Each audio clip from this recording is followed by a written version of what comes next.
চিপলৈ বোৱাৰীৰ ৰহস্যজনক আত্মহত্যা পৰিকল্পিতভাৱে হত্যা কৰাৰ অভিযোগ স্বামীৰ বিৰুদ্ধে আটক মূল অভিযুক্ত ওমৰ ফাৰুক বিয়াৰ পাছৰে পৰা নানা ধৰণৰ নিৰ্যাতন চলাই ড্ৰাগছ আসক্ত স্বামী ওমৰ ফাৰুক আৰু পৰিয়ালৰ লোকে বখুৰা দিয়া মহিষখুটি গাঁৱৰ আবু বক্কৰ সিদ্দিক নামৰ লোকজনৰ জীয়াৰী সালেমা খাতুনৰ ৰংগেশ্বৰী গাঁৱৰ ৰহিম বাদশাহৰ পুত্ৰ ওমৰ ফাৰুকৰ সৈতে বিবাহ পাশত আবদ্ধ হয় পুৱতি নিশা হঠাৎ বোৱাৰীগৰাকীৰ মৃতদেহ চিপলো অৱস্থাত ঘৰৰ কাষতে উদ্ধাৰ হয় ইফালে এই ঘটনাক সহজভাৱে ল'ব পৰা নাই বোৱাৰীগৰাকীৰ মাতৃ পৰিয়ালে তেওঁলোকৰ মতে এয়া পৰিকল্পিত হত্যাকাণ্ড হত্যা কৰি আত্মহত্যাৰ ৰূপ দিব বিচাৰিছে বুলি মাতৃ পৰিয়াল লোকে অভিযোগ উত্থাপন কৰিছে ইতিমধ্যে ঘটনাস্থলীত টুপামাৰী আৰক্ষী উপস্থিত হৈ মৃতদেহ মৰণোত্তৰ পৰীক্ষাৰ বাবে প্ৰেৰণ কৰাৰ লগতে তদন্ত আৰম্ভ কৰিছে উল্লেখ্য যে ইতিমধ্যে মূল অভিযুক্ত ওমৰ ফাৰুকক গ্ৰেপ্তাৰ কৰিছে টুপামাৰী আৰক্ষীয়ে দোষীক কঠোৰ শাস্তিৰ দাবী তুলিছে মৃত মহিলাগৰাকীৰ পৰিয়ালৰ লোকে তাৰমানে আমাৰ মামাৰ ছোৱালী হয় তাৰমানে বিয়া হৈছে প্ৰায় 1 বছৰৰ বেছি হ'ল 2 বছৰে হ'ল সালামা বেগম কিন্তু তাক ধৰক এই ল'ৰাটো ড্ৰাগছ খায় মদ খায় সেইগিলাটো আমি আগতে গম পোৱা নাই কিন্তু ছোৱালীটো ধৰক ঘৰত আহি বুলি কয় এইগিলা ধৰক আমি বহুত চাইছোঁ যদি ভাল হয় ল'ৰাটো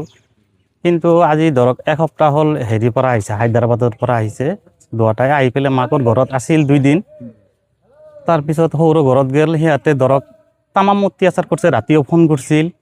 পিছত ধৰক সেই মাকটো ধৰক ৰাতিপুৱাই কয় এনেকৈ ধৰক আমাক ছোৱালীটোক এটা মাৰি ফাঁচটা নাই থৈ দিছে পিছত আমি যাই পেলাই সুধিলোঁ তাতে ওচৰ চবতে মানুহ আছিল সিহঁতেও কৈছে ৰাতিপুৱাই কাজিয়া হৈছিল মাৰছে কিন্তু তাৰ শহুৰো আছে এতে জড়িত মাৰছে সিহঁতক কিন্তু ইয়াৰ শৰীৰটো আৰু বেছি একদম বদমাছ তাতে ছোৱালীটোক খালি জ্বালাই থাকে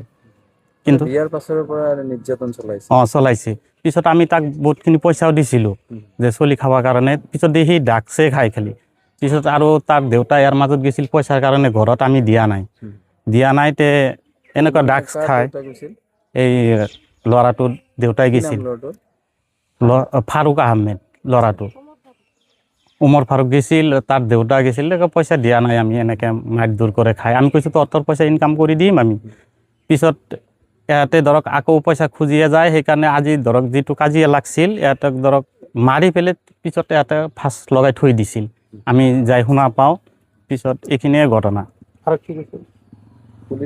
পুলিচ গৈছিল পুলিচে তদন্ত কৰি চাইছে পুলিচেও কৈছে ভিডিঅ' চব নিছে ছোৱালীটোৰ আপোনালোকৰ মতে এয়া হত্যাকাণ্ড একদম হত্যাকাণ্ড মানে তাতে সিহঁতৰ গোটাইকেইটা মানুহ ধৰক জড়িত এই ছোৱালীটোক মাৰছে কি বিচাৰে এতিয়া ধৰক আমি ন্যায় বিচাৰোঁ এতিয়া ধৰক সিহঁতক পূৰা শাস্তি হ'ব লাগে গোটাইকেইটাক আমি এইটোৱে বিচাৰোঁ এজাহাত ধৰক আমি দিয়া নাই দিম এতিয়া news desk report N24 Assam